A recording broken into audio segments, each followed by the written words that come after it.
చూసుకోండి 12-1 తర్వాత కొన్ని ట్వీట్లు వెళ్తూ ఉన్నాయి. ఎవరికి ట్యాగ్ అవుతూ ఉన్నాయి? నాకు నిద్ర లేదు, పేర్లు కూడా గుర్తురాట్లా. స్త్రీల సమస్య మీద మాట్లాడుతూ ఉంటే మన రాహుల్ వైఫ్ చిన్మయి గారు ఆవిడకి వెళ్తూ ఉన్నాయి. ఆవిడకి ట్యాగ్ చేస్తూ ఉన్నారు. ఇక్కడి నుంచే మొత్తం ట్యాగ్ చేస్తూ ఉన్నారు. ఆ తర్వాత మన అనసూయ గారికి ట్యాగ్ చేస్తూ ఉన్నారు. ఎందుకు చేస్తున్నారు నాకు అర్థం కాలేదు. సర్లే, ఏదో పాపం ఆవిడ మాట్లాడుతూనే ఉంటుంది ప్రతిసారి కూడా, తప్పేం లేదు. నా తరఫు నుంచి 2 పదాలు దొరికినాయి కాబట్టి ఐ హ్యావ్ టు బేర్.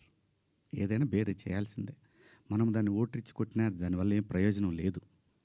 ఎందుకంటే తప్పు నా వైపు ఉంది కాబట్టి నేను సర్దుకొని వెళ్ళాలి, తప్పదు. క్షమాపణలు చెప్పాను, ఇంకా చెప్తాను కూడా.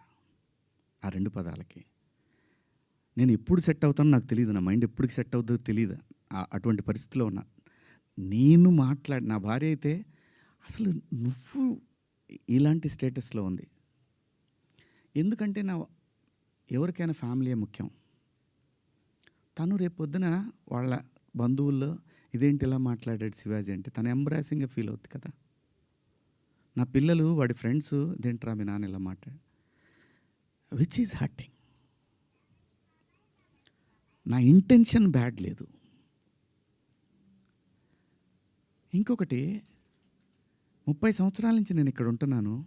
ఏ రోజు నా దగ్గర నుంచి తప్పు జరగలేదు. ఆవేశంగా ఒక లెటర్ మాకు వెళ్ళిపోయింది. వెళ్ళిన తర్వాత వాళ్ళు డిస్కస్ చేయొచ్చు. ఏమని? కాదండి, ఒకసారి శివాజీతోటి మాట్లాడి ఆయనతోనే పెట్టిద్దాం ఒక అపాలజీ లెటర్ అని వాళ్ళు చెప్పొచ్చు. ఇవేవి జరగల. ఎవరికాళ్ళు ఆవేశంగా government of Andhra Pradesh, government of Telangana, CC to CP, CC to